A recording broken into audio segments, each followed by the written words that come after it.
पौराणिक मान्यताओं के अनुसार देव उठनी एकादशी, जो कार्तिक माह के शुक्ल पक्ष की एकादशी को कहते हैं, इस दिन श्री हरि विष्णु जो आषाढ़ माह के शुक्ल पक्ष की एकादशी को 4 माह के लिए सो जाते हैं और इस दिन कार्तिक शुक्ल एकादशी को जगते हैं, तो 4 माह की इस अवधि को चतुर्मास कहते हैं। और देव उठनी एकादशी के दिन चतुर्मास का अंत हो जाता है और यहाँ से शुभ मंगल कार्य शुरू हो जाते हैं। भगवान शिव जो इन 4 महीनों में पूरे सृष्टि का संचालन कर रहे थे, अब श्री हरि विष्णु करेंगे और शुभ मंगल कार्य भी शुरू होंगे। तो वैसे तो साल भर में पूरे 24 एकादशी होती है, लेकिन सोमवार के दिन देव उठनी एकादशी होने से इस दिन का महत्व बढ़ गया है। शास्त्र कहता है कि इस एकादशी का व्रत रखने से पितृ मोक्ष को पाकर स्वर्ग चले जाते हैं और जो व्यक्ति इस एकादशी का व्रत रखता है वो पितृ पक्ष के 10 कुल, मातृ पक्ष के 10 कुल और दूसरे पितृजन वैकुंठवासी भी हो जाते हैं। तो ये व्रत यश, कीर्ति, वैभव, धन, संपत्ति, संतान को उन्नति देने वाला है, इसलिए देव उठनी एकादशी का व्रत जरूर रखना चाहिए। तो इस दिन भगवान शिव की विशेष विधि विधान से पूजा होगी। शिवलिंग पर 1 लोटा दूध में थोड़ी सी मिश्री डालकर अर्पित करें तो आपका व्यापार, आपका घर, धन, संपत्ति सब बढ़ता चला जाएगा। संभव हो तो जल में कुसा घास डालकर ही अर्पित करें ताकि आपके पितृदेवों को मोक्ष मिले। सोमवार के दिन भगवान शिव की आराधना करने से जीवन के सारे कष्ट ही मिट जाते हैं। चाहे वो कैसे भी कष्ट हो, जीवन की कैसी भी परेशानी हो, बाधाएं हो, उनसे आप बाहर आ जाते हैं। शिव जी की आराधना करने वाले को कभी भी जीवन में कोई भी ग्रह बाधा परेशान कर ही नहीं सकता। शिव जी पर तमाम तरीके के चीज़ें, वस्तुएं अर्पित की जाती हैं ताकि आपके जीवन के परेशानियों को दूर आप कर सके। जब संसार को बचाने के लिए शिव जी ने विष पिया था, तब विष जो पीने के बाद उनके कंठ में विष उन्होंने रख लिया था, तब यहाँ पर उनके कंठ में असीम जलन पूरे शरीर में हो रहा था। और यहाँ पर समुद्र मंथन की कथा में भी ये बात आती है, विष्णु पुराण, भागवत पुराण में भी वर्णित है कि समुद्र मंथन के दौरान जब संसार को बचाने के लिए भगवान शिव ने विष पी लिया था तो उनका पूरा कंठ ही नीला हो गया था। और इस विष के प्रभाव से शिव और उनकी जटा में बैठी देवी गंगा पर भी जब ये प्रभाव पड़ने लगा, ऐसे में समस्त देवी देवताओं ने शिव जी को दूध ग्रहण करने का आग्रह किया। और जैसे ही शिव जी ने दूध ग्रहण किया तो उनके शरीर में विष का असर कम होने लगा। हालांकि उनका कंठ हमेशा के लिए नीला हो गया और उन्हें एक नया नाम नीलकंठ मिल गया। और तब से शिव जी पर दूध अर्पित करने की परंपरा चली आ रही है। लेकिन क्या आपको पता है, शिवलिंग पर तमाम वस्तुएं अर्पित करने के साथ अगर आप दूध अर्पित करते हैं तो क्या होता है? देखिए, शिवलिंग पर दूध जो चंद्रमा से संबंध रखता है, इसे तो अर्पित करना ही है और दूध से स्नान कराना है। इसके बाद जल से स्नान कराएं, फिर उन्हें चंदन लगाएं, 1 मुट्ठी चावल जरूर अर्पित करें। आप अगर चाहें तो ज़्यादा भी चावल ले जा सकते हैं, पर अपनी हाथ में मुट्ठी में लेकर ही चावल शिवलिंग पर अर्पित करें और बचा हुआ जो चावल है वो वहीं पर आप मंदिर में छोड़ दें या किसी को दान कर दें। लेकिन शिवलिंग पर 1 मुट्ठी चावल जरूर अर्पित करें। अगर उतना नहीं है तो 1 दाना भी चावल अर्पित कर दें, तो जीवन में अन्न, धन, वस्त्र की कमी नहीं होती।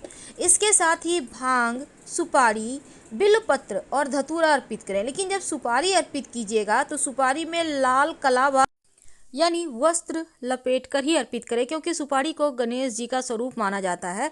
और जब भी अर्पित करें तो पान के ऊपर सुपारी और लौंग, इलायची, थोड़ी सी मीठी वस्तु रखकर और दूध को धर्म के और मन पर प्रभाव के दृष्टिकोण से सात्विक माना जाता है।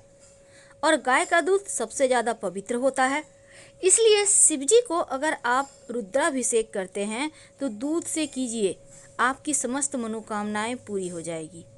वैसे आप कुछ और नहीं भी करें तो आप जल में थोड़ा सा दूध मिलाकर नमः शिवाय का अनवरत जप करते हुए शिवलिंग पर अर्पित कर दें। ऐसा करने से जीवन के कष्ट कम होते हैं। अगर आपको भी मानसिक तनाव रहता हो तब सोमवार के दिन आप नहाने के पानी में 1 चम्मच दूध डालकर नहाएं। आपकी चिंताएं धीरे धीरे कम होने लगेगी। आपने एक कहावत सुनी होगी, दूधो नहाओ पूतो फलो। इसका मतलब यही होता है कि अगर नहाने के पानी में 2-4 बूंद भी दूध डाल दिए जाएं तो जीवन की सारी परेशानियां समाप्त हो जाती है। तो दूध के प्रयोग से कैसे दैत्यता दूर करेंगे? देखिए, इस सोमवार के दिन एक छोटा सा प्रयोग कीजिएगा। रात में सोने के पहले एक पात्र में दूध ले लें। अब उसमें एक चांदी का सिक्का और थोड़ा सा शहद डाल दें। अब इसको याद रखिए, सोमवार की रात। वैसे आप पूरे में साल में कभी भी सोमवार की रात में कर सकते हैं। अब जब आप इसको डाल दें तब इसको आप चंद्रमा की रोशनी में रखें। अब आप अपने घर के मंदिर में शिव जी के सामने बैठकर एक मंत्र है उसका जप कीजिए। ओम दारिद्र दुख दहनाय नमः शिवाय। ओम दारिद्र दुख दहनाय नमः शिवाय।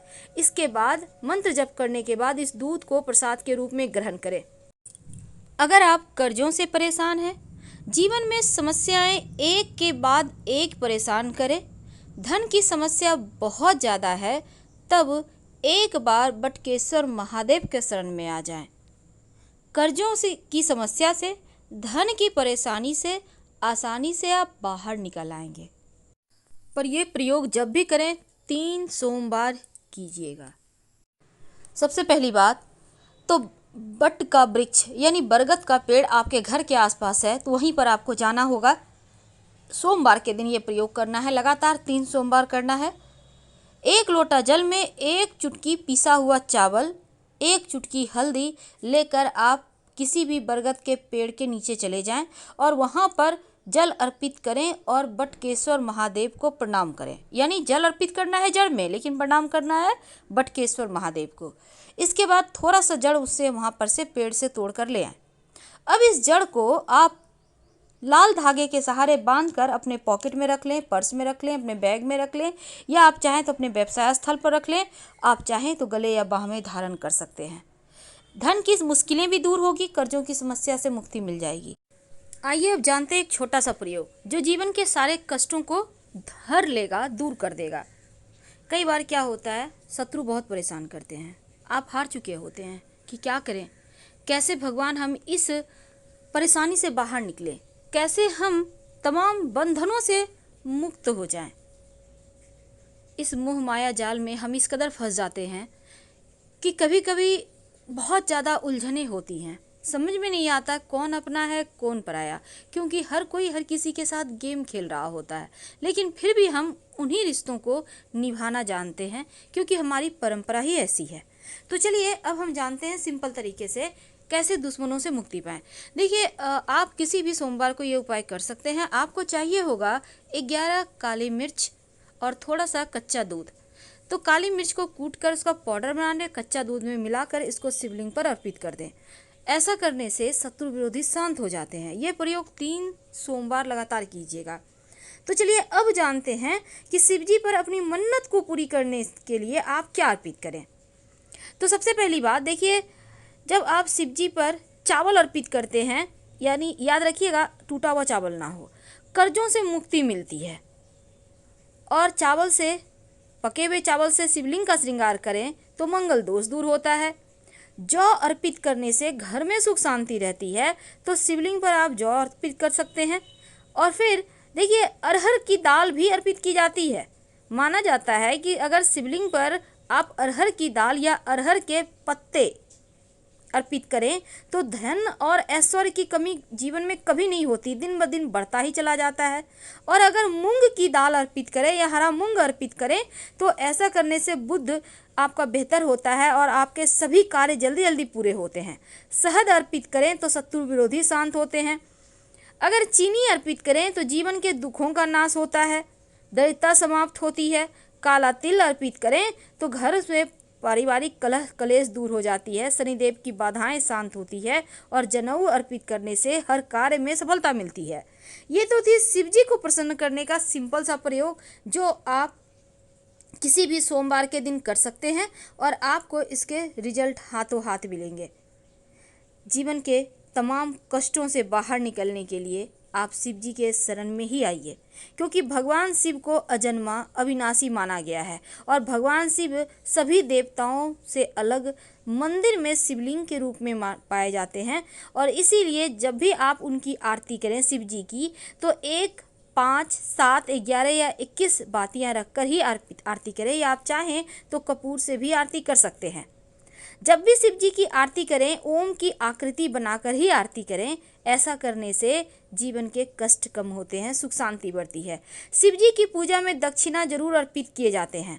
दक्षिणा में कैसे करेंगे अर्पित? एक पान का पत्ता लेंगे, उसके ऊपर सुपारी, सिक्का, लौंग, इलायची, थोड़ी सी मीठी वस्तु लेकर आप शिव जी के पास सबसे अंत में पूजा करने के बाद रखने के बाद आरती करना है। और जब शिव जी की पूजा हो जाए तब नंदी की कान में अपनी मनोकामना जरूर कहिएगा। और अगर दुश्मन ज़्यादा परेशान करे तो लाल गुड़हल के पुष्प भी अर्पित करने का विधान है शिव जी को। लेकिन जब शिव जी को मीठा जल अर्पित करते हैं दूध में मिश्री डालकर, तो समस्त सिद्धियां प्राप्त होती है, मनोकामना पूर्ण हो जाती है। शाम के समय जब भगवान श्री हरि विष्णु की पूजा कीजिएगा, आराधना कीजिएगा, तब एक दीपक अपने घर के मंदिर में, एक दीपक तुलसी जी के नीचे जो कि पूरे कार्तिक माह में जलाया जाएगा, और एक दीपक पास के जो भी भगवान का मंदिर है, अगर शिव जी का मंदिर हो तो सर्वोत्तम होगा, जाकर जलाएं। लेकिन हर दीपक में एक लौंग होगा। अगर घर में लौंग ना हो तो चावल का दाना हल्दी से कलर करके आप डाल सकते हैं। आपकी हर मनोकामना पूर्ण होगी।